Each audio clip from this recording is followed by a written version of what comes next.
আসসালামু আলাইকুম ওয়া রাহমাতুল্লাহি ওয়া বারাকাতুহু। আজকে দেখব মাদ্রাসার জলসার আগের দিনের সন্ধ্যাবেলার দৃশ্য। এটা কবরস্থান ছিল একটু। এটা সাজিয়েছে, কত সুন্দর লাগছে দেখো। খুবই সুন্দর, আমার তো সুন্দর লেগেছে। ফোনে কতটা দেখাচ্ছে জানি না, তবে বাস্তবে অনেক সুন্দর দেখাচ্ছিল। অনেক ফুল গাছ টাছ লাগানো রয়েছে, খুবই সুন্দর একটি জায়গা। তো ওই দিনকে আমাদের কাজ করা ছিল কিছু, পেঁয়াজ কাটা ইত্যাদি ইত্যাদি যেসব কাজ, সেই সব দৃশ্য এটা। আমার ক্লাসের ছেলে সবাই এখানে আছে।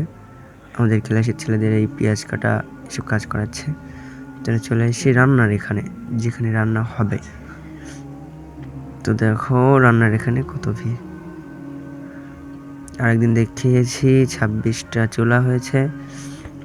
এখন সব রান্নার জন্য খাদেম এসছে, মাদ্রাসার খাদেম, তারা রান্না করবে। সব কিছু এখন আস্তে আস্তে হচ্ছে।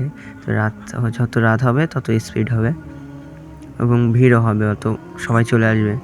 সবাই এসে পৌঁছায়নি এখনো, সেই জন্য টুকটুক করে হচ্ছে। দেখতে থাকো দৃশ্যটি এবং কমেন্টে জানাবেন কেমন লেগেছে দৃশ্যটি। ওখানে একটা ঘর করা হয়েছে, খিচুড়ি ঢালা হবে সব কিছু, তারপরে একটা ওখানে ঢালা হবে, তারপরে ওখান থেকে নৌকায় করে তাবারুক বিতরণ করা হবে।